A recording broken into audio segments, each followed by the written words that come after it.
Pierre Moscovici, ancien ministre socialiste du déficit, va devenir gardien des comptes de l'UE.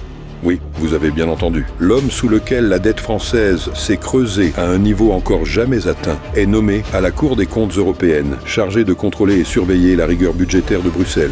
Énarque, ministre de François Hollande, commissaire européen, président de la Cour des comptes, 40 ans de politique, de connivence et d'échecs budgétaires. Mais ce n'est pas tout. À la tête de la Cour des comptes française, Pierre Moscovici a reporté un rapport sur l'immigration irrégulière pour éviter qu'il ne sorte avant le vote de la loi immigration. Traduction. Il a donc fait un choix partisan en tentant de protéger le gouvernement plutôt que la vérité. Les Français n'ont donc pas eu connaissance de l'ampleur de l'échec migratoire. Demain, c'est celui de l'Union européenne qu'il pourrait couvrir. C'est cet homme que Bruxelles veut charger de garantir l'indépendance de la Cour des comptes européenne. Les amis de Bruxelles se recasent à Bruxelles. Les technocrates s'autoproclament gardiens de la rigueur qu'ils n'ont jamais eue. Et ce sont les peuples européens qui paient la facture. Avec Moscovici à la Cour des comptes, l'Europe ne sera pas contrôlée, elle sera muselée. Les mêmes visages, les mêmes erreurs, les mêmes dettes et la même indulgence face au chaos migratoire. Nos députés du groupe Patriotes pour l'Europe dénoncent cette nomination scandaleuse.